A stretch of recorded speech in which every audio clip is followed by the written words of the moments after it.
England, 1851. A woman of 34 years has only two paths before her: marriage or the slow disappearance that society grants to those who have failed at it. The morning room of Whitmore House held the peculiar silence of a dwelling where affection had withered into obligation. Eleanor sat at the writing desk, her pale fingers moving across columns of figures that seemed to mock her with their relentless arithmetic. 10 years she had been doing this, reconciling accounts that would not reconcile, stretching resources that had grown impossibly thin, maintaining appearances for a family that scarcely noticed her efforts. The autumn light filtered through tall windows, casting long shadows that deepened the worn spots on the carpet beneath her feet. Her father, the Viscount, had lost fortunes in colonial ventures that existed primarily in his imagination. The actual money had disappeared into accounts managed by men who smiled too widely and promised returns that never materialized.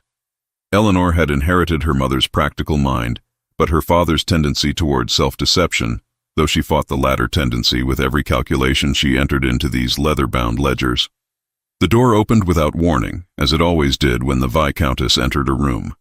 Eleanor's mother swept into the morning room with the authority of a woman who had never questioned her right to occupy space, her emerald visiting dress rustling with each calculated step.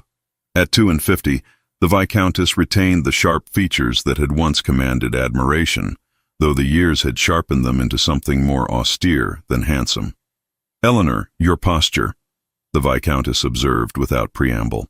"Hunched over those tedious documents as though you were a clerk in some merchant's office. It is no wonder the gentlemen show you so little attention."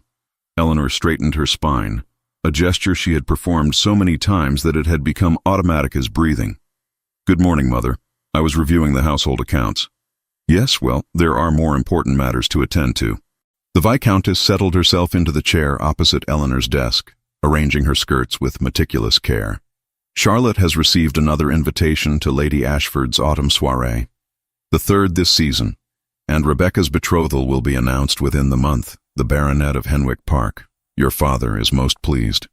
Eleanor had heard about Rebecca's engagement 3 days prior, whispered between servants in the corridors where gossip traveled faster than any official announcement.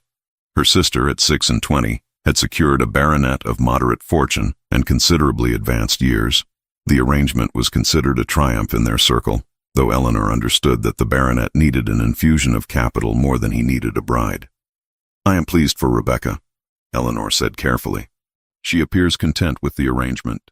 The Viscountess waved a hand with dismissal. "Content is hardly the word. She is sensible, which is far superior to contentment. A woman in her position cannot afford the luxury of emotion." The Viscountess paused, her gaze traveling over Eleanor in a manner that felt distinctly like assessment. "Unlike yourself, Eleanor, you have reached an age where sensibility becomes increasingly difficult to maintain. Your situation requires more immediate attention." The words, though not unexpected, struck with their usual precision. Eleanor was 34. In the eyes of society, she had already transgressed the boundaries of acceptable spinsterhood.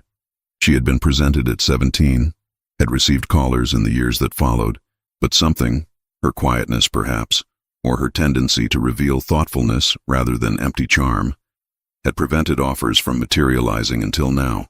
"I am aware of my age, Mother," Eleanor replied, returning her attention to the ledger before her, though the numbers blurred together in her vision. "Clearly, awareness has done little to improve your circumstances," the Viscountess said. "However, Providence has decided to intervene. Mr. Edmund Harrington has expressed an interest in making your acquaintance. His proposal has been deemed suitable." Eleanor's pen stilled against the paper. Edmund Harrington was 40 years old, a widower of moderate fortune, whose late wife had apparently been as forgettable as she was forgotten. Eleanor had seen him at various social functions, a man of adequate appearance, with graying hair and the manner of someone who had learned to conduct himself acceptably, without ever inspiring genuine warmth. He had always struck her as a man conducting his life according to a predetermined schedule rather than genuine feeling. "He has made a proposal already?" Eleanor asked, though she meant to inquire about the nature of his intentions. "Not formally, naturally," the Viscountess explained. "Your father has been managing the discussions. Harrington's financial situation is entirely respectable, and his estates in Sussex are well maintained. He has indicated that he is seeking a wife of mature judgment, someone who understands the practical realities of matrimony rather than entertaining foolish romantic notions. The Viscountess leaned forward slightly. He specifically requested you, Eleanor. He has observed you at several functions and believes you possess the qualities he requires. Eleanor felt something contract within her chest, not excitement, but rather a strange resignation. At 34, with no fortune of her own and a family drowning in debts that grew more urgent each season, this was precisely the sort of offer that women in her position received. This was, in fact, more than she had any right to expect. When am I to meet with him formally? Eleanor asked. Tomorrow afternoon, the Viscountess replied. He will call at 4 o'clock. You will wear the blue silk dress, the one that suits your coloring. And Eleanor, do try to appear pleasant. Your tendency toward somber reflection is not attractive in a potential bride. After her mother departed, Eleanor returned to her ledgers, though her concentration had fractured entirely. She found herself instead thinking about her childhood, when she had harbored vague notions of marrying for affection, for something more substantial than mutual agreement regarding household management and financial necessity. That girl seemed impossibly naive now, almost embarrassing in her optimism. Eleanor rose from her desk and walked to the window, gazing out at the small garden that had once belonged to her grandmother. It lay largely neglected now, the rose bushes overgrown, the paths obscured by creeping weeds. She wondered if this marriage would be similar. A space that had once held beauty gradually allowed to decay through inattention. Yet what alternative did she possess? Her family needed the financial stability that Edmund Harrington represented. Her father's creditors grew more aggressive each month. Rebecca's marriage, while advantageous, would not resolve the fundamental crisis of the Whitmore family's circumstances. The afternoon brought the customary social visits that occupied the drawing room. Charlotte appeared in an afternoon dress of pale yellow, her dark hair arranged in fashionable curls that required hours of careful attention from her lady's maid. At 24, Charlotte possessed the kind of beauty that society valued. Delicate features, an air of innocence, a tendency to laugh at gentlemen's remarks as though they had said something genuinely amusing rather than merely predictable. She was engaged in conversation with Lady Pembroke when Eleanor entered, discussing the likelihood of Lord Ashford's unmarried son making an appearance at the upcoming assemblies. Eleanor settled into her chair near the fireplace, aware that she was expected to be present, but not to dominate the conversation. This was the role that had become familiar to her, the older sister who managed the household, who appeared at social functions but never demanded attention, who could be relied upon to fade into the background when more interesting company was present. Eleanor, Lady Pembroke called out, as if suddenly remembering her presence. Have you heard the speculation regarding the Duke of Northwick? It is said he has not entertained for nearly 7 years, not since his wife's death. One wonders what keeps a man of his station so completely removed from society. I had not heard specific details, Eleanor replied carefully. The woman he married was considered quite beneath his station, Lady Pembroke continued, apparently satisfied to provide the information herself. Some say he has never recovered from his grief. Others suggest darker motives. Perhaps he harbors secrets that require his isolation. She paused dramatically. He is 36 now and remains one of the most eligible bachelors in England, should he ever choose to marry again. Yet he shows no inclination toward society whatsoever. Charlotte leaned forward with interest. Is he truly so terrible in appearance? Perhaps that explains his seclusion. On the contrary, Lady Pembroke replied. From all accounts, he is quite striking in his way. Dark hair, intense eyes, that remote manner that some women find compelling. But he has built walls around himself that few have managed to breach. It is said his own mother can barely persuade him to attend her events. Eleanor found herself contemplating the Duke of Northwick, a man she had glimpsed only once or twice at crowded assemblies, standing always at the periphery, speaking to no one unless necessity demanded it. She wondered what isolation felt like when one possessed his power and wealth. She imagined it must feel entirely different than the invisibility she inhabited, which was enforced by circumstance rather than chosen for oneself.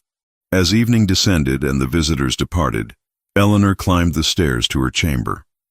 Tomorrow Edmund Harrington would call, and she would smile politely and listen to whatever he wished to discuss. In a few weeks' time, assuming all proceeded conventionally, she would become his wife. She would manage his household as competently as she managed this one, would bear his children if he desired them, would support his position in society, as was expected of a woman in her new status. This was the life that awaited her, not the life she might have chosen, but the life that was available to her now, and compared to the alternative, it seemed almost generous.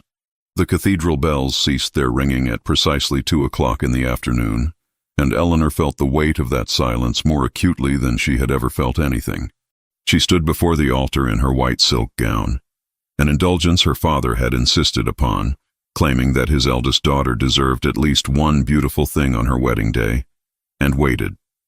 The early autumn light filtered through the stained glass windows above, casting jeweled patterns across the stone floor.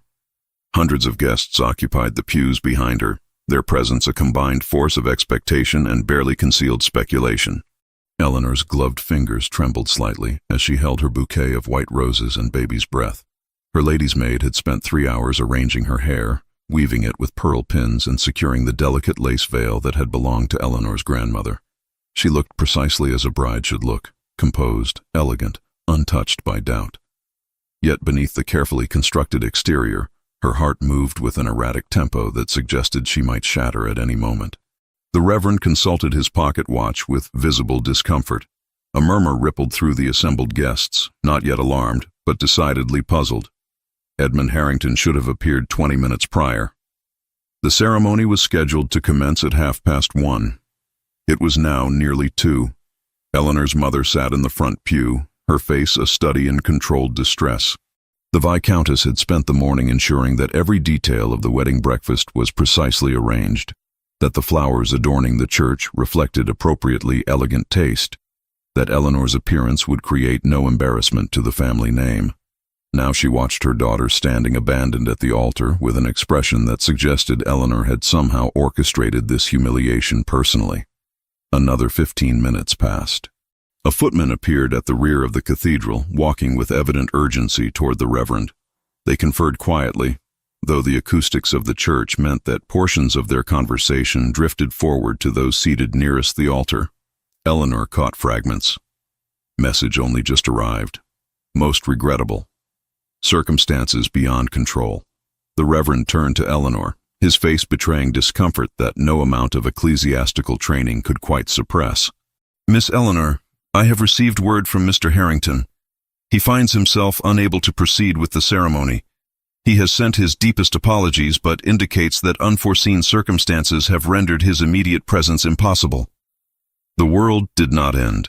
This was Eleanor's first coherent thought as she stood motionless, absorbing the words.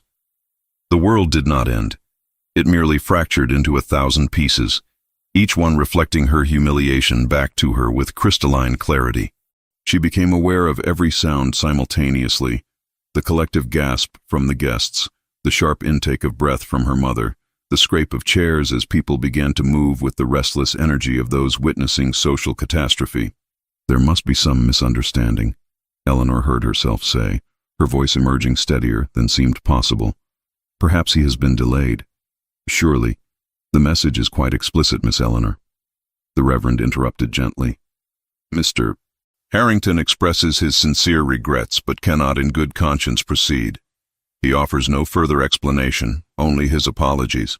Eleanor became aware that she was still holding her bouquet, that the roses seemed impossibly white, impossibly perfect, impossibly cruel in their beauty.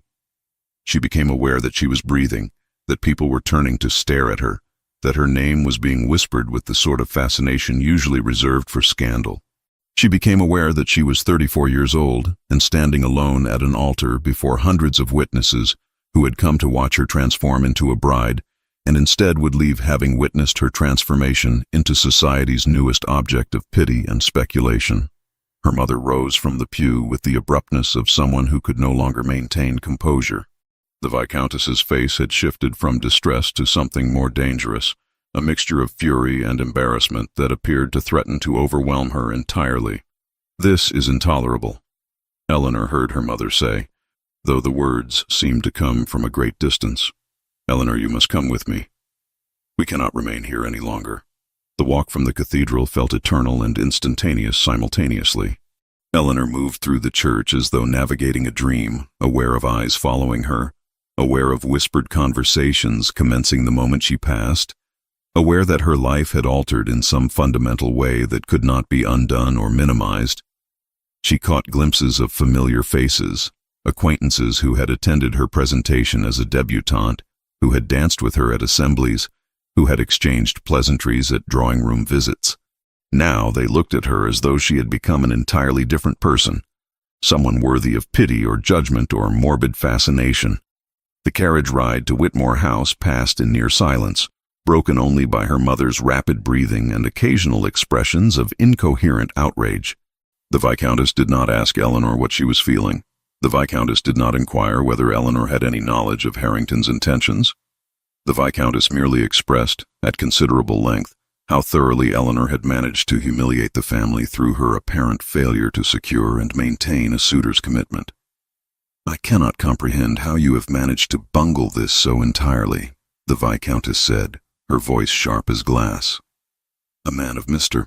Harrington's station does not simply abandon a wedding without cause, Eleanor. What did you do?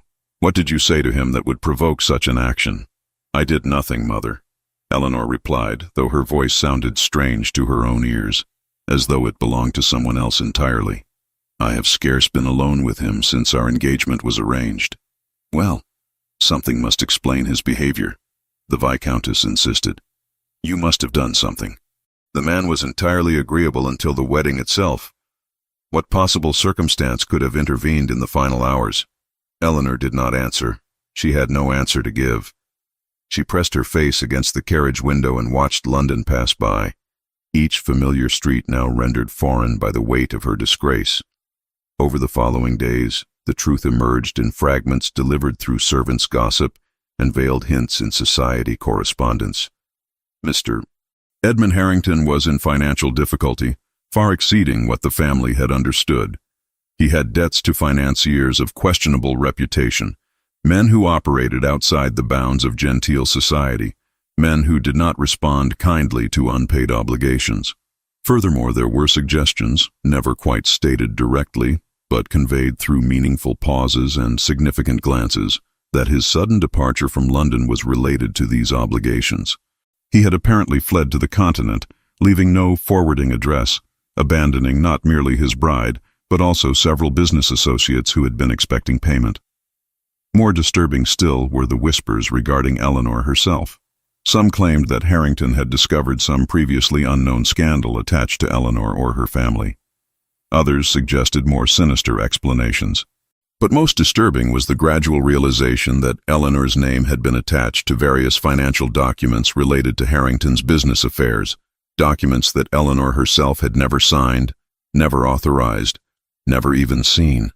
By the end of the week, Eleanor received a letter from her Aunt Margot, the Viscountess's widowed sister, who lived on a modest property in the countryside. The letter was brief but resolute. Margot offered Eleanor refuge, distant from the immediate scrutiny of London society. Eleanor accepted without hesitation or discussion. Within 10 days of her wedding day, she departed from Whitmore House in a traveling carriage, leaving behind only a note indicating that she would be staying with her aunt for an indeterminate period. She did not say goodbye to her mother. She did not say goodbye to her sisters, who were now occupied with damage control regarding their own social positions. She did not acknowledge the whispers that followed her departure, the speculation about what might have occurred behind closed doors, the theories regarding her complicity in Harrington's apparent fraud. She simply removed herself from London and from the relentless gaze of a society that had transformed her from an invisible spinster into the most visible symbol of humiliation. The property that belonged to Margot stood situated some 30 miles from London, nestled into the rolling hills of Surrey, where autumn arrived earlier than it did in the city. The house itself was modest by comparison to the grand estates Eleanor had known, yet it possessed a quality that Whitmore House had long since lost. A sense of being lived in by someone who actually inhabited the space rather than merely occupied it. The gardens showed evidence of deliberate cultivation. The library was organized according to a system that Eleanor gradually came to understand, and the servants moved through their duties with the competence of people who had been trained to think rather than merely to obey. Margot was 59 years old, a widow for the past 22 years, having lost her husband to illness when she was scarcely older than Eleanor was now. She had elected not to remarry, a choice that Eleanor's mother regarded as evidence of either eccentricity or deficiency. Margot, however, seemed to view her unmarried state as an extraordinary gift, a freedom that married women relinquished the moment they spoke their vows. She worked the estate herself, collaborated with her steward on agricultural matters, maintained an extensive correspondence with various learned individuals regarding subjects that Eleanor's mother would have deemed entirely inappropriate for female contemplation. During the first weeks of Eleanor's residence, Margot did not speak directly about the circumstances that had driven Eleanor from London. Instead, she assigned her tasks. Eleanor was asked to inventory the library, an undertaking that required her to engage with texts she had never been permitted to examine during her years at Whitmore House. Philosophy, political economy, advanced mathematics, subjects deemed unsuitable for female minds were suddenly placed within her reach. Eleanor found herself absorbed in material that seemed to illuminate aspects of the world she had previously accepted as simple fact. "Your mother would consider this dangerous," Margot observed one afternoon, finding Eleanor surrounded by open volumes in the library. The notion that a woman might comprehend economic principles without her capacity for domestic management being compromised. "My mother considers many things dangerous that appear to be merely interesting," Eleanor replied, not looking up from her reading. "Indeed," Margot said. "Your mother has always been afraid of anything that might suggest a woman possesses resources beyond her beauty or her marriageability. It makes her anxious, I think, the thought that a woman might not require masculine validation to know her own worth." Beyond the library, Eleanor found herself gradually assuming greater responsibility for the property's management. Margot taught her to examine estate accounts, to understand the calculations that determined whether a property was prospering or declining, to review contracts with the tenants who worked the surrounding fields. One drizzling morning, ledger books spread across the oak table. Eleanor traced the rents of 3 tenant farms and discovered a pattern of missed payments that matched a blight reported in the steward's notes. Instead of ordering penalties, as her mother might have done, she drafted a remission schedule and proposed a cooperative seed purchase for spring barley. It was the first decision she made that changed another person's life for the better, and the first time the steward looked at her not as the Viscount's daughter, but as a mind worth consulting. This knowledge came as a revelation. The skills Eleanor had been practicing secretly for 10 years, the accounting, the resource allocation, the careful management of constrained circumstances, were not, after all, merely the province of male stewards and businessmen. They were legitimate intellectual pursuits. Letters arrived with irregular frequency from Whitmore House. Her father wrote 3 times during the first 2 months, each letter becoming progressively more urgent. The creditors were growing impatient. Legal proceedings had commenced regarding certain properties that might be seized. He had attempted to secure a new investment opportunity, but the capital required was beyond what he could currently access. His letters conveyed a desperation that Eleanor recognized as the signature of a man watching his entire world collapse gradually, powerlessly, aware of the disaster approaching but unable to forestall it. Her mother's correspondence was considerably briefer. The Viscountess wrote once, a letter that managed to convey both fury and blame without ever explicitly articulating either sentiment. She mentioned Rebecca's betrothal to the Baronet of Henwick with a tone suggesting that Eleanor's disgrace had somehow made this match more difficult to arrange, as though Eleanor's failure had contaminated the Whitmore name so thoroughly that each subsequent daughter required additional compensation to attract a suitor. She mentioned Charlotte's courtship with a considerably more pleased tone, noting that a certain earl had been most attentive to the girl. Rebecca's own letter arrived in October, filled with the excited concerns of a young woman focused entirely on matters of immediate household consequence. The baronet's estate required considerable renovation. Rebecca was occupied with decisions regarding furnishings and staffing. She made no reference to Eleanor's situation beyond a single sentence. "Mother says you are residing with Aunt Margot, and that it is best you remain there for the present." By the 5th month of Eleanor's residence with Margot, a transformation had commenced that Eleanor recognized but could not entirely articulate. Her hands had grown stronger from work. Her skin, no longer subjected to the demanding social calendar of London, had developed a clarity that suggested the previous pallor had been a symptom of something other than mere pale complexion. Her posture, which had curved inward through years of attempting to occupy less space, had gradually straightened as she had learned that her presence did not require justification or apology. One afternoon in March, as they sat in the library taking tea, Margot addressed Eleanor directly. "You have stopped hiding," she observed. "I have watched you during these months, and you have gradually ceased performing invisibility." "I was not aware that I was performing anything," Eleanor replied. "You were," Margot said. "For years you positioned yourself as though you had no right to physical space. You made yourself smaller so that others might feel larger. You anticipated criticism before anyone articulated it, as though preemptive shame might somehow prevent actual judgment." Margot set down her teacup. "London society exists because it requires women like you. Women who have internalized the notion that their worth depends entirely upon their capacity to be valuable to someone else. Your value is not contingent upon marriage, Eleanor. This is what you have learned here, and this is precisely why you must now return." "Return to London?" Eleanor felt a flutter of anxiety, or perhaps alarm.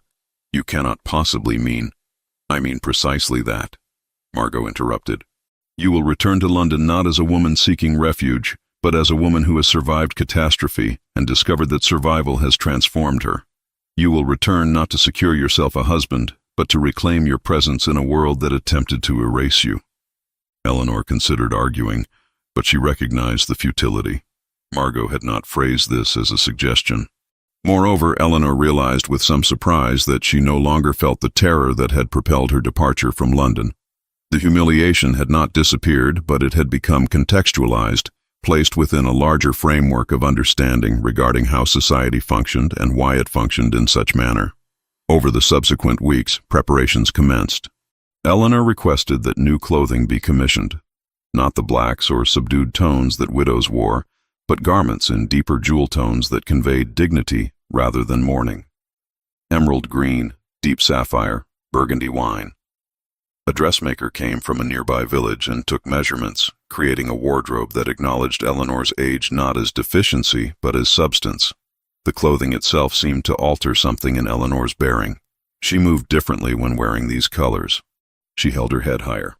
Near the end of Eleanor's 6th month with Margot, a gentleman called at the house.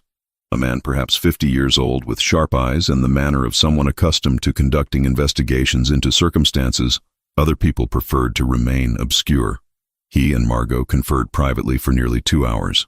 Eleanor watched from a distance as he departed, and she observed Margot regarding her thoughtfully as the woman returned to the drawing room. "That was Mr. Keats," Margot said, answering Eleanor's unasked question. "A private investigator of considerable skill. I have known him for many years through connections made during my husband's life. He is someone I trust entirely." "Why have you summoned him?" Eleanor asked. "I have not summoned him regarding your situation," Margot replied. "However, he is someone you should know exists. There may come a time when such knowledge proves useful." Margot paused. "Trust is a precious commodity, Eleanor. Learn to recognize it. You will need to know the difference between those who wish to possess you and those who genuinely wish to protect you." Within a fortnight, Eleanor found herself again in a carriage traveling toward London. Margot had insisted on accompanying her, at least initially. Eleanor's renewed wardrobe was packed carefully in trunks. Her skin glowed with the health of someone who had spent months engaged in meaningful activity and genuine rest. Her eyes held a clarity that had been absent for years. As they drew closer to London, Eleanor felt the familiar constriction of anxiety beginning. Yet beneath the anxiety lay something else, a resolution that had not existed during her previous life in the city. She understood now that society could only diminish her if she permitted it. She had survived abandonment. She would not permit herself to be destroyed by gossip. The ballroom at Ashford Manor gleamed beneath the light of crystal chandeliers that cast dancing reflections across the polished floor. Though society delighted in drawing lines where none existed, Lady Ashford bore no relation to Julian Ashworth. The similarity in names was an accident of English nomenclature rather than blood. Lady Ashford, the widow of considerable years and formidable temperament, had insisted upon hosting the season's most anticipated gathering, despite the Duke of Northwick's notorious preference for solitude. The assembled guests represented the cream of London society, the titled, the wealthy, the carefully cultivated connections that maintained the delicate hierarchy upon which their world depended. Eleanor stood near the entrance, observing the assembled crowd with the practiced detachment of someone who had learned to inhabit social spaces without claiming them. Her emerald gown drew appreciative glances, though the glances themselves were often followed by dawning recognition that transformed admiration into something more complicated. She was the woman from the scandal. She was the spinster who had been abandoned at the altar. She was that remarkable artifact of social catastrophe, a woman who should have disappeared entirely, but had instead reappeared, transformed by time and circumstance. Margot stood beside her, dressed in deep purple that complemented her silver hair. "You see how they observe us without appearing to observe?" Margot murmured. "This is the precise moment when you must refuse to vanish. Smile, engage, remind them that scandal has not consumed you." Eleanor managed a conversation with Lady Pembroke, who seemed torn between genuine curiosity and social disapproval. They discussed the autumn season, the condition of various estates, the marriages and betrothals that had commenced during Eleanor's absence. Eleanor found herself speaking with authority about topics she had previously approached with hesitation. The property management she had undertaken with Margot had transformed abstract knowledge into genuine understanding. She spoke of agricultural yields and tenant improvements with the confidence of someone who had actually engaged with such matters rather than merely heard them discussed. It was while Eleanor stood between conversations, briefly alone, that she became aware of being observed with unusual intensity. A man stood at the far periphery of the ballroom, separated from the general crowd by his deliberate positioning and the subtle distance others maintained from him. He was tall, perhaps 36 years old, with dark hair and features that suggested he had inherited considerable power alongside considerable responsibility.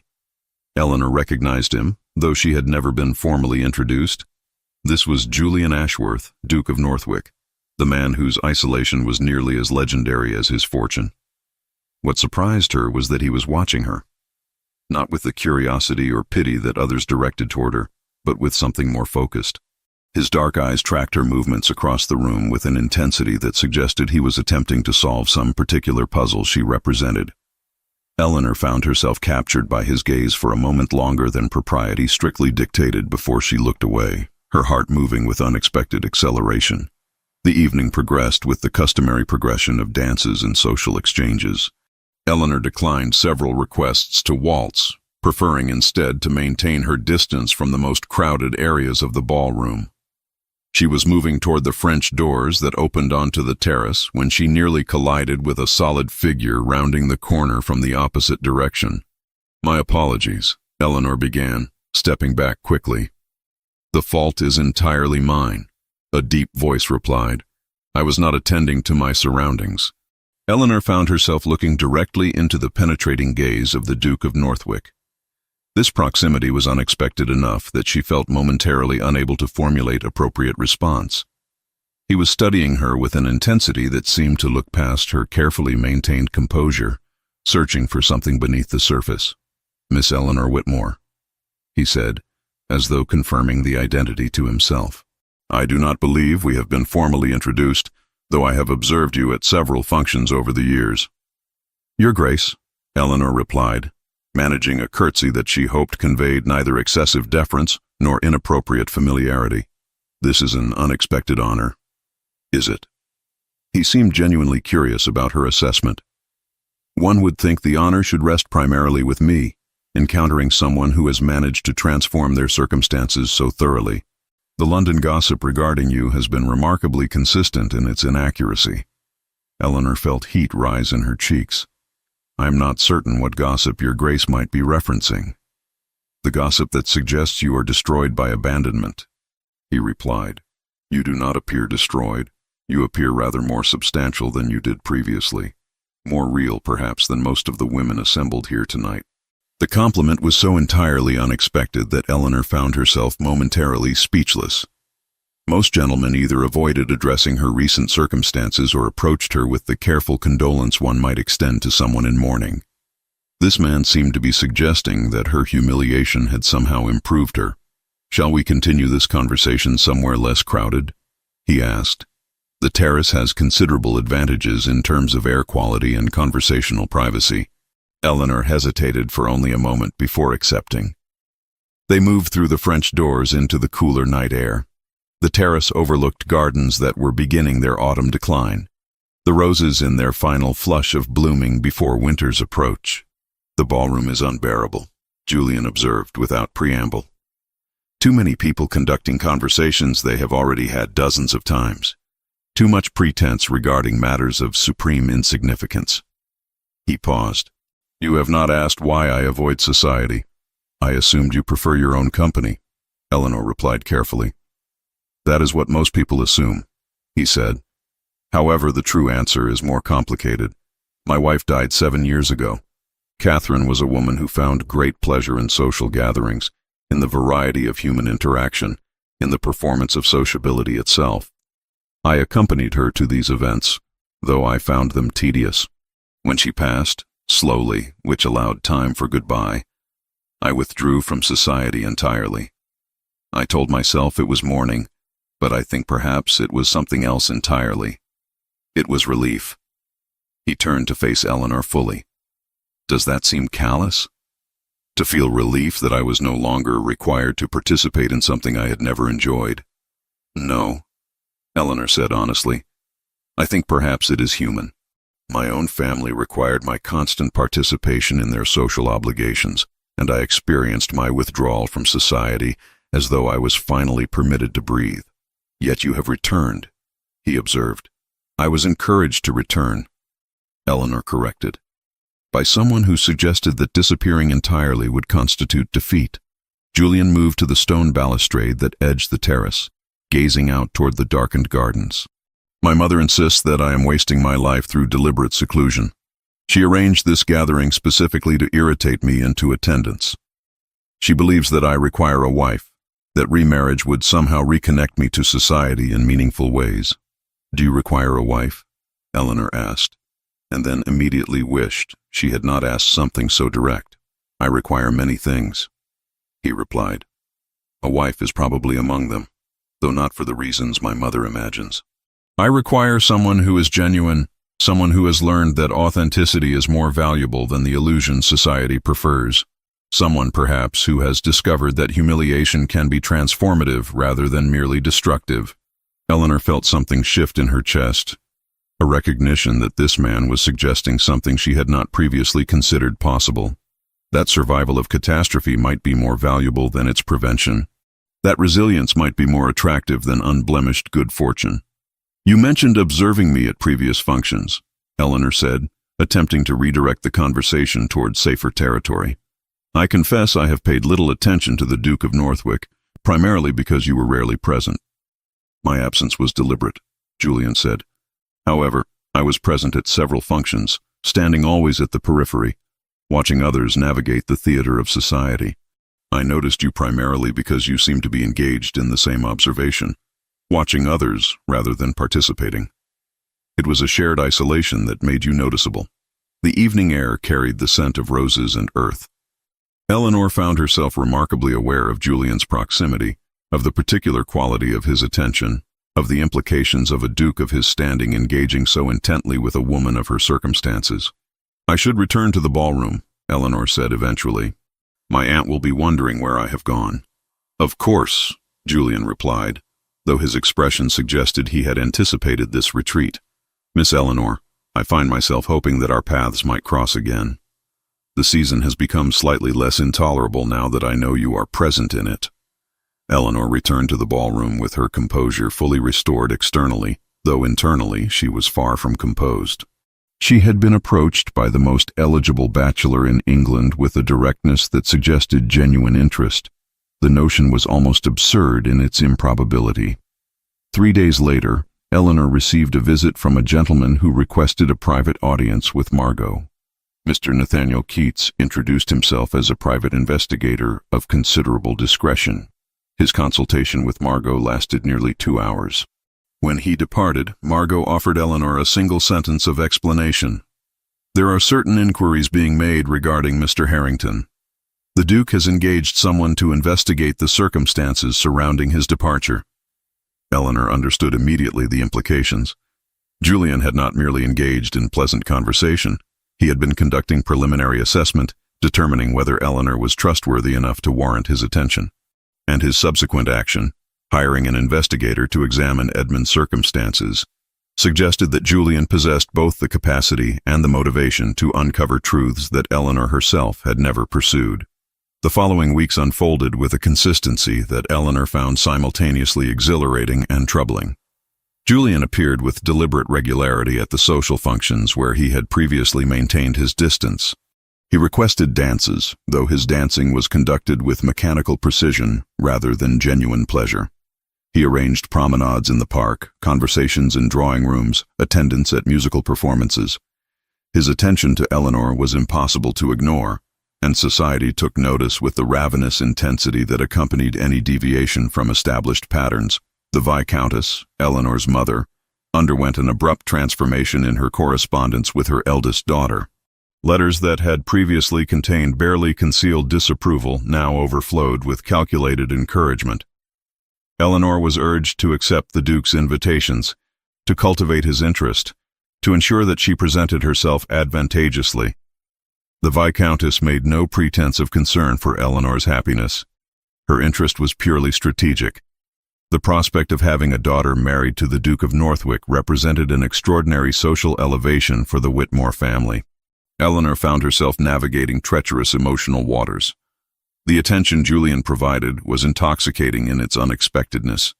No gentleman of his station had ever pursued her with such singularity of purpose, yet she was acutely aware that his interest might evaporate the moment he discovered certain financial realities regarding her family. She rehearsed, in moments of solitude, how she might explain the situation. She never found adequate words. In late November, a letter arrived from her father's solicitor informing Eleanor that the Viscount's financial situation had deteriorated beyond recovery. Creditors had commenced legal proceedings. The family property, already encumbered by numerous mortgages, faced potential seizure within months. The letter was delivered with a physician's report, indicating that Eleanor's father had suffered a severe cardiac episode, though he had recovered sufficiently to remain conscious and aware of his circumstances. Eleanor read the correspondence with a growing sense of dread. Her father's situation had progressed from difficult to dire. She immediately prepared to depart for Whitmore House, though she dreaded what she might discover upon arrival. The household she had managed so carefully for a decade was apparently collapsing, despite, or perhaps because of, her careful management. When Julian called the following afternoon, as he did with increasing frequency, Eleanor found herself unable to maintain the pleasant composure she had cultivated.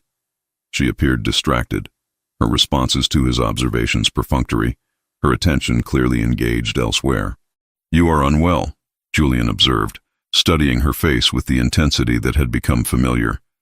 "Or, perhaps more accurately, you are troubled by something that has nothing to do with my company." "I have received some correspondence that requires my attention," Eleanor replied carefully. "Family matters of some complexity." Julian did not press for details, which somehow made his perceptiveness more acute rather than less. "I had intended to invite you and your aunt to view Northwick," he said. "However, if this is an inopportune moment—" "No," Eleanor said immediately, though she was uncertain why she refused the offered escape. "A visit would be welcome. I believe my aunt would find considerable interest in your estate." 2 days later, Eleanor and Margot traveled to Northwick in Julian's carriage. The estate was vast, encompassing thousands of acres of parkland, forest, and farmland. The house itself was formidable, a structure that spoke of centuries of accumulated wealth and influence. Yet, as Eleanor observed the neglected gardens, the closed sections of the house, the general sense of a property inhabited by someone who barely acknowledged its existence, she felt a peculiar ache. Julian conducted them through the principal rooms with the manner of someone showing strangers rather than someone genuinely inhabiting the space. The library impressed Eleanor immediately. Thousands of volumes arranged with methodical care, subjects ranging from philosophy to agricultural science to history. She found herself drawn to the collection with an intensity that momentarily displaced her anxiety regarding her family circumstances. "You have read extensively," Eleanor observed, running her fingers along the spines of volumes. "I have read considerably more than extensively," Julian replied. "Reading is among my more developed capabilities. Living is considerably less developed." It was during the tour of the estate grounds that Julian mentioned his brother. They were walking through gardens that had been designed with considerable sophistication, but had been neglected into a state of romantic decay. Overgrown rose bushes sprawled across pathways. Stone benches sat half-concealed beneath vines. "My brother would have understood what to do with this space," Julian said casually, as though remarking on the weather.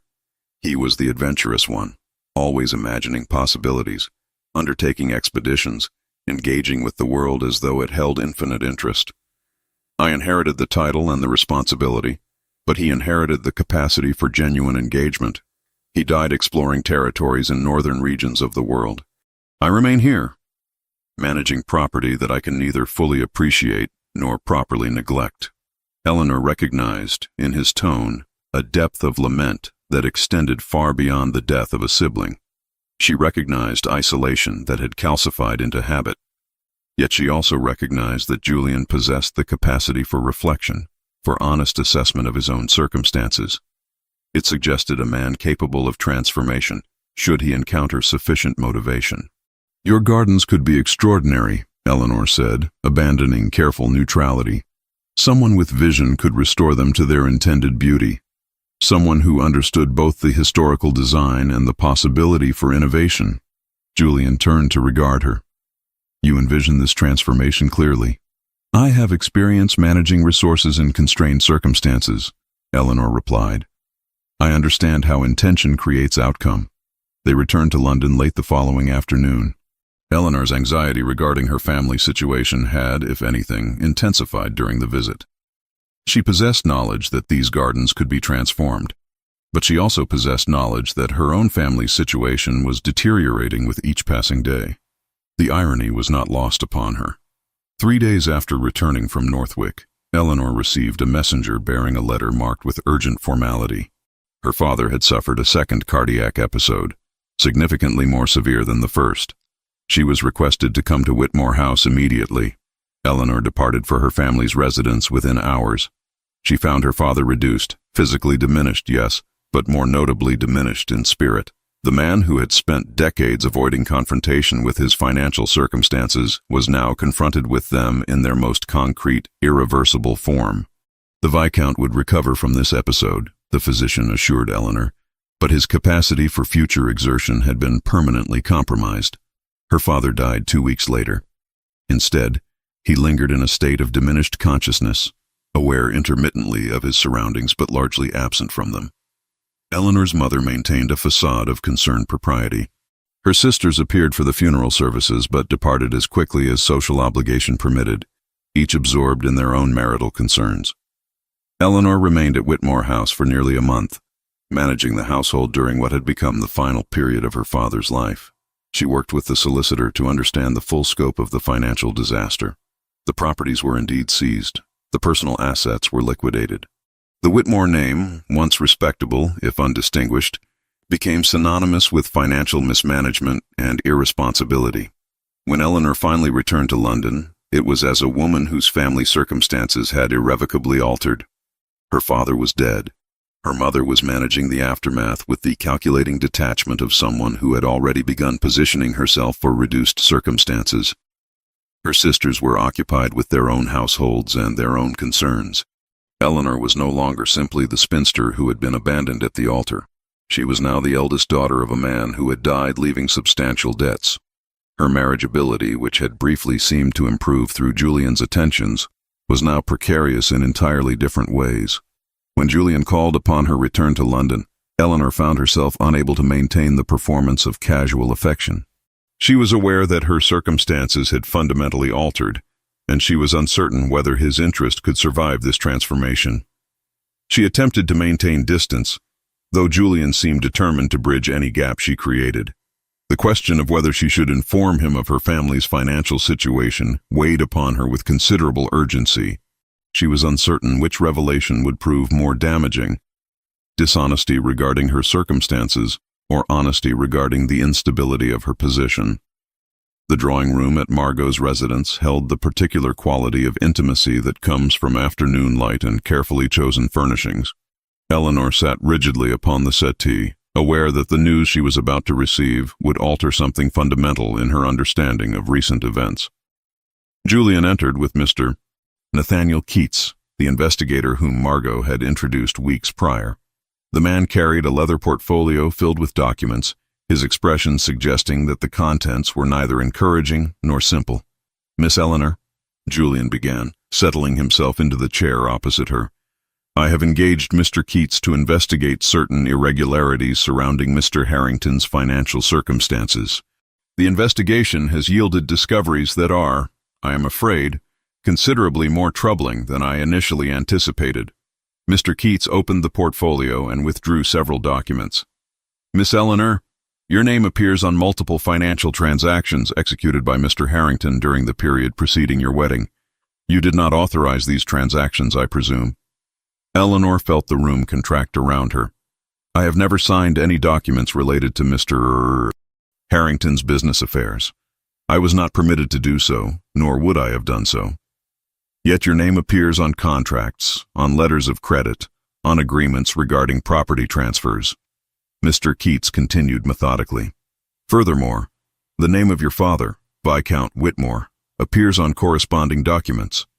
It is my assessment that Mr. Harrington was conducting fraudulent transactions using the identities of yourself and your father as cover for his activities."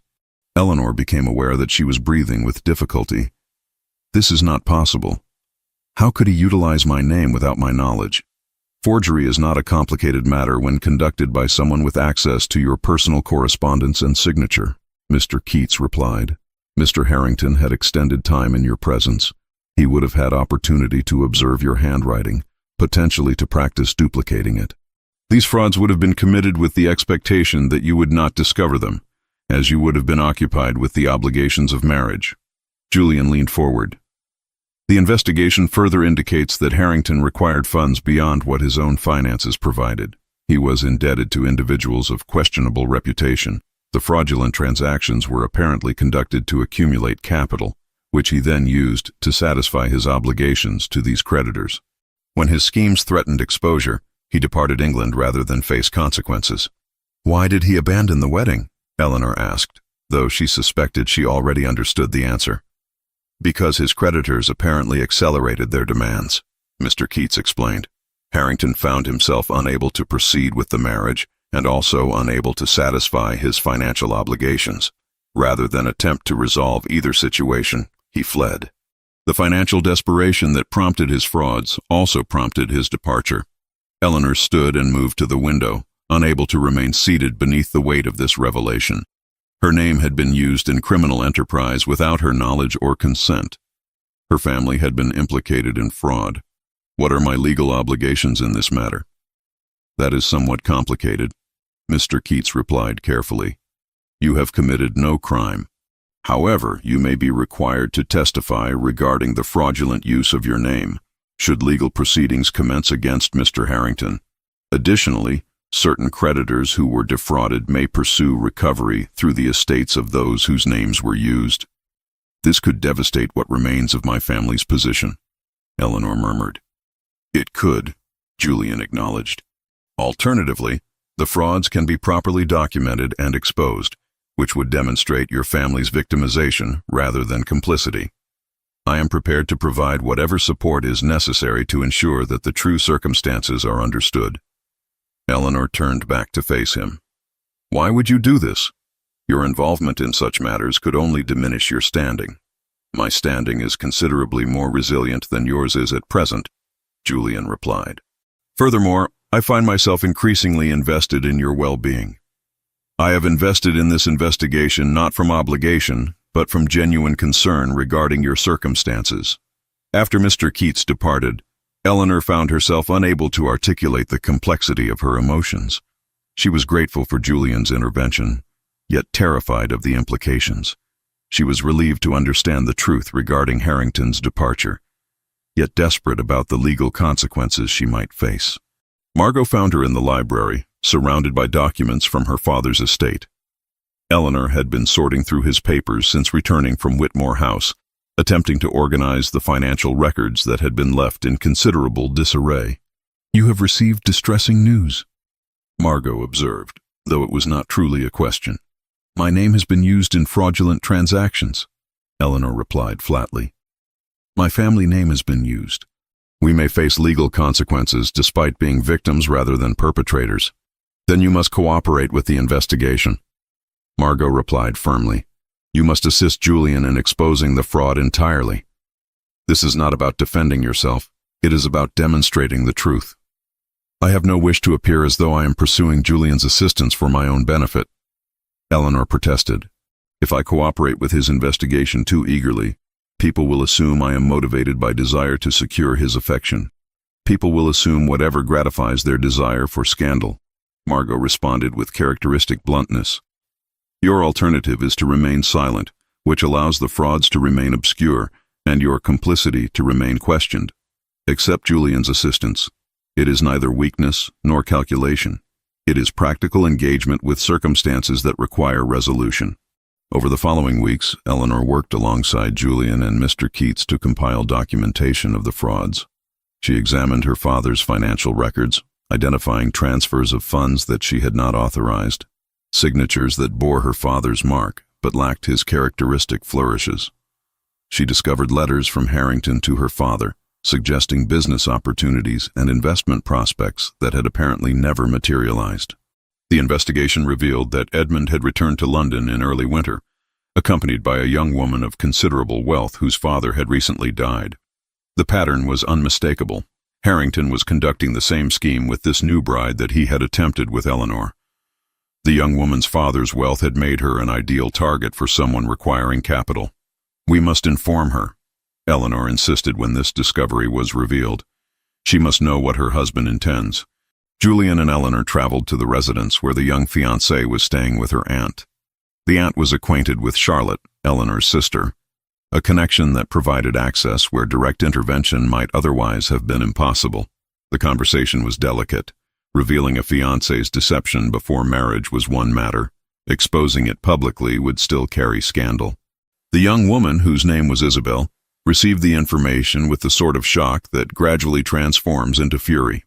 When confronted with the documentary evidence of Harrington's scheme, she made the decision to cease her association with him entirely. Her aunt, protective and outraged, contacted solicitors to dissolve the engagement. The scandal that followed was contained but significant. The dissolved engagement, combined with revelation of his fraudulent practices, rendered him entirely disreputable. Creditors moved to prosecute. Connections throughout society distanced themselves from him. The man who had once been considered a respectable widower with moderate fortune became instead a cautionary tale regarding the dangers of financial desperation and moral compromise. Throughout this process, Eleanor found herself gradually relocating her trust from her own instincts toward Julian's judgment. He proved consistently reliable, genuinely concerned with understanding her circumstances rather than merely assisting her toward predetermined outcomes. He treated her discoveries regarding the fraud with respect rather than patronization. He supported her decision to testify, should legal proceedings require it, without suggesting that she should hide her involvement. The exposure of the frauds altered Eleanor's position in society fundamentally. She was no longer a woman destroyed by abandonment. She was a woman who had survived deception and emerged with dignity and tact. Those who had pitied her now regarded her with a form of respect that Eleanor had never previously encountered. The confrontation took place at an estate outside London, a location chosen precisely because its neutrality would prevent either party from claiming advantage through territory. Eleanor sat in the drawing room with Julian, Margot, and the investigator, Mr. Keats. They were awaiting the arrival of Edmund Harrington and his young fiancée, Isabel, whose aunt had been contacted regarding the necessity of this meeting. The documents were arranged before them, evidence of forgery, fraudulent transactions, letters written in Harrington's hand discussing his financial desperation. When Isabel entered, accompanied by her aunt and Edmund, Eleanor was struck immediately by the girl's youth. She could not have been more than 22, her face still retaining the softness of someone who had not yet encountered genuine hardship. Edmund's expression shifted the moment he recognized Eleanor. His carefully maintained composure wavered, then reformed into something approaching defiance. "This meeting is highly irregular," Edmund began, his voice carrying an edge of aggression. "I cannot imagine what business you believe you have convening me in this manner." Mr. Keats responded with methodical precision, presenting the documents one by one. He explained the fraudulent transactions, the forged signatures, the deliberate deception regarding Eleanor and her father's financial involvement. He detailed how Edmund had utilized their identities to conduct criminal enterprise. As each document was presented, Isabel's expression transformed gradually from confusion to comprehension to fury. "These are fabrications," Edmund declared, though his voice had lost its certainty. "Misinterpretations of legitimate business arrangements." "They are forgeries," Mr. Keats corrected. "Deliberate criminal fraud. Furthermore, our investigation indicates that similar frauds have been perpetrated using the identities of Miss Isabel's late father and herself. The pattern is unmistakable." Isabel stood abruptly. "You forged documents in my father's name? In my name?" Her voice had risen to a pitch that suggested she was only barely containing her fury. "After his death, when I was vulnerable and grieving, you planned to use me in criminal schemes?" "Isabel, I can explain," Edmund began, attempting to approach her. "Do not touch me," she snapped, stepping away from him. She turned to her aunt. "I wish to return to London immediately. I wish to contact solicitors regarding separation." The departure of Isabel and her aunt seemed to collapse whatever remaining facade Edmund had constructed. He stood motionless for a moment, then his expression shifted. What emerged was not contrition, but rather a desperate anger. "You have destroyed me," he said, his gaze fixed upon Eleanor. "You, with your quiet nobility and your careful performance of victimhood. You have orchestrated this entire situation to make yourself appear blameless." "I orchestrated nothing," Eleanor replied calmly. "You orchestrated fraud. I merely assisted in exposing it." The legal proceedings that followed were conducted with remarkable discretion, primarily because the Harrington family possessed sufficient influence to ensure that scandal remained contained rather than fully public. Edmund was charged with fraud and forgery. Eleanor was called to testify, a circumstance that drew considerable attention despite the efforts at discretion. She appeared in court dressed conservatively in deep blue silk, her composure absolute. She answered questions regarding the documents bearing her name, her lack of authorization for any transactions, her discovery of the frauds only through the investigators' work. The courtroom had fallen silent during her testimony. When she departed the witness stand, society had witnessed something they had not expected. A woman who had endured humiliation, financial devastation, and criminal betrayal without allowing these circumstances to compromise her dignity. The narrative surrounding Eleanor transformed overnight from victim to survivor, from object of pity to object of respect. Edmund was sentenced to 18 months imprisonment. His assets were seized to satisfy creditors. His name became synonymous with fraud and dishonor. Scandal did emerge, despite efforts to contain it, but the scandal attached itself entirely to him, leaving Eleanor unblemished by association. It was in the library at Northwick, the evening after the verdict was announced, that Julian and Eleanor found themselves alone together. Eleanor had been examining the volumes on agricultural improvement, attempting to distract herself from the emotional turbulence of the preceding weeks. Julian entered quietly and stood beside her, studying the same books. "You were extraordinary in the courtroom," he said finally. "I suspect you were extraordinary partially because you had nothing left to lose. Humiliation has already visited you. You survived it. That knowledge liberates people. I discovered that appearing dignified while being destroyed was considerably easier than I had anticipated," Eleanor replied. "Survival requires only that one continue breathing and moving forward. Dignity is merely the appearance one presents while doing so." Julian moved to the window that overlooked the gardens. Catherine died slowly. For months we knew her death was approaching. I had opportunity to say everything I needed to say. Yet I spent those months avoiding the discussion of remarriage because I felt that entertaining such thoughts would constitute betrayal of her. It was not until after her death that I understood how thoroughly I had wasted those final months through my own cowardice. Eleanor turned from the books to face him. She would not have wished you to remain isolated in grief forever. No, Julian agreed. She would have found my seclusion tedious and my resistance to remarriage incomprehensible. Catherine was a woman who believed in living fully. She would have been appalled to discover that I was conducting my life as though it had ended with hers. He turned from the window to face Eleanor fully. I am aware that your circumstances have been complicated. I am aware that your family's financial situation has created instability. I am aware that you may feel obligated toward me through gratitude for the investigator's assistance. Yet I must state plainly what has become clear to me over these months. I love you. Not because you are convenient, not because you require rescuing, not because your situation creates obligation on your part. I love you because you are real, you are genuine. You have survived catastrophe and emerged transformed rather than destroyed. Eleanor felt something shift within her chest, a recognition perhaps that love could be offered not as rescue but as genuine choice between equals. I have feared, she said slowly, that my feelings toward you were products of gratitude, that I was mistaking rescue for affection. And now, Julian asked, now I recognize that I love you because you have seen me entirely, my humiliation, my fear, my desperation, and you have chosen to remain present. That is not rescue, that is partnership. Julian approached her and took her hand. Eleanor, I am offering you my life, my position, my resources, and my genuine affection. I am asking whether you will consent to marry me, not as solution to your circumstances, but as choice based on what we have discovered together regarding ourselves and each other. Eleanor considered the weight of this proposal.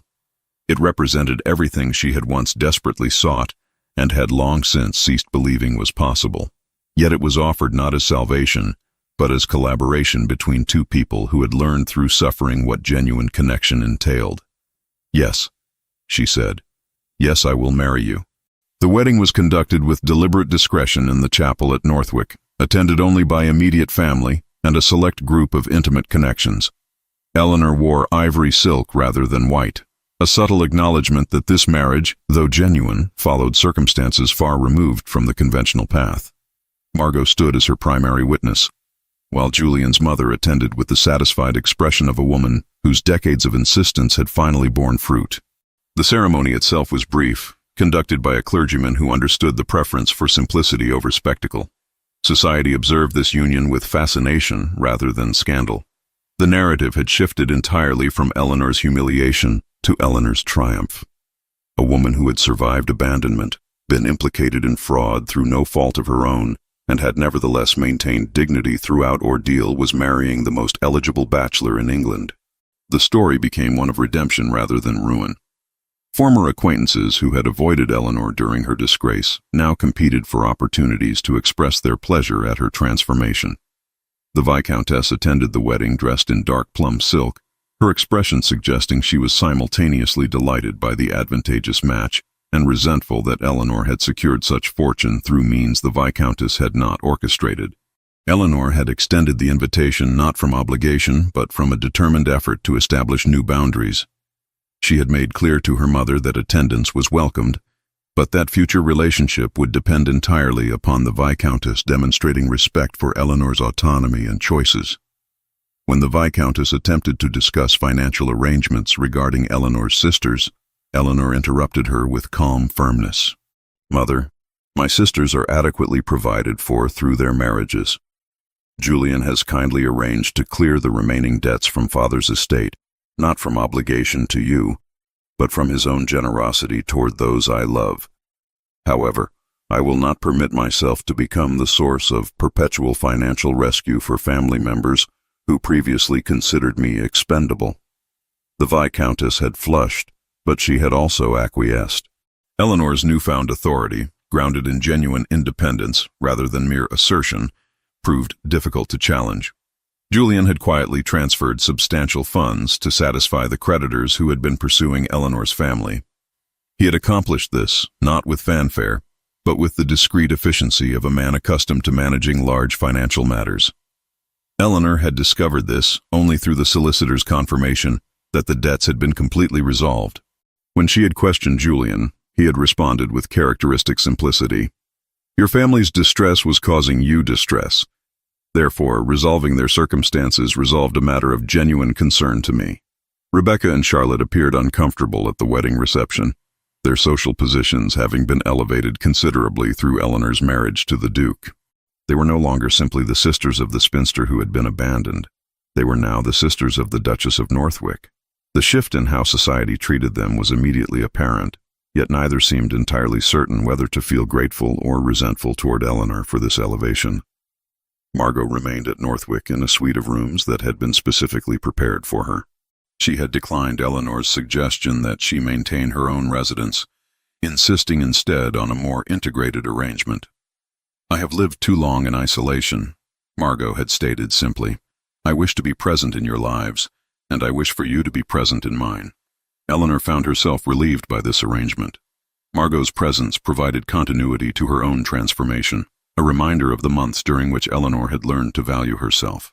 The gardens at Northwick underwent gradual transformation over the following months. Eleanor engaged a landscape architect to develop plans based on the historical design, but incorporating improvements suggested by her own observations. The overgrown roses were carefully pruned and rejuvenated. Pathways were cleared. New plantings were added with attention to color progression through the seasons. Julian observed this process with evident pleasure, watching as Eleanor moved through the gardens with clear vision and decisive purpose. The library became their sanctuary, the space where Eleanor and Julian established patterns of shared contemplation. They read separately, yet together, occasionally sharing passages that had captured their attention. Eleanor discovered that Julian's isolation had been born not from indifference but from profound sensitivity to human connection. He had withdrawn because engagement with others had seemed to compromise his integrity. Involvement with Eleanor had taught him that genuine relationship could actually enhance rather than diminish one's authenticity. One evening, as autumn approached and the gardens began their transition toward winter dormancy, Eleanor and Julian sat together in the library.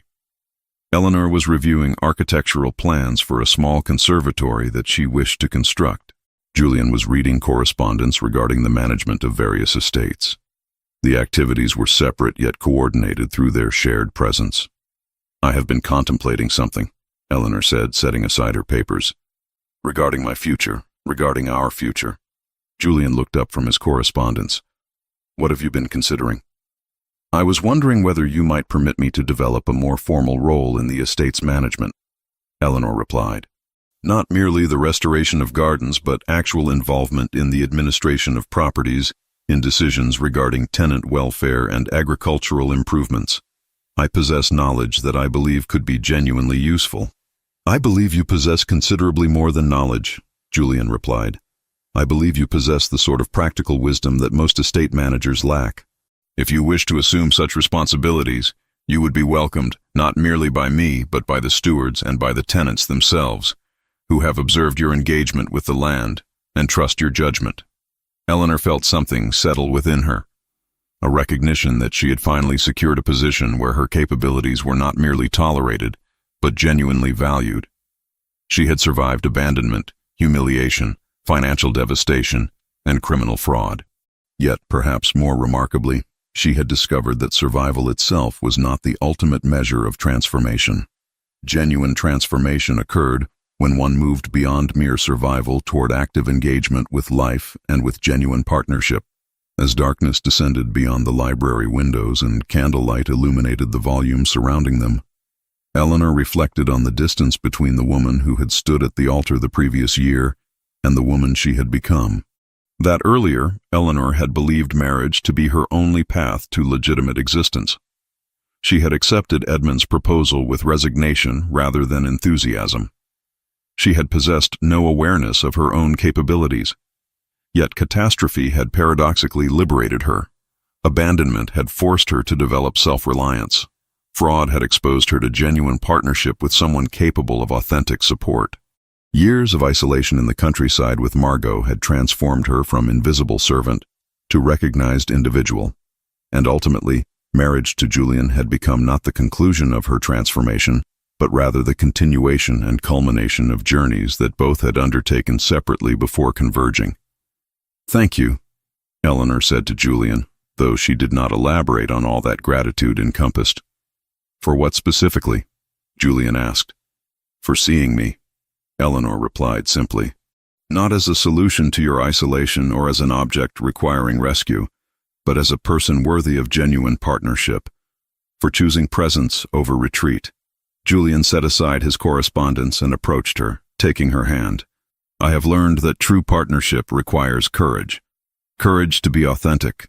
Courage to accept another person's authenticity. Courage to build something genuine rather than merely maintaining comfortable illusions." They stood together in the library, surrounded by volumes containing countless human stories of love, loss, redemption, and transformation. Eleanor understood that her own story was not unique. Countless women had survived humiliation, countless people had learned resilience through catastrophe. Yet her particular story, her specific transformation from invisibility to recognition, from dependence to autonomy, from resignation to genuine choice, mattered profoundly because she had lived it. She had survived it. She had been transformed by it. And she had emerged, not destroyed, but fundamentally altered, capable now of genuine love rather than desperate acceptance.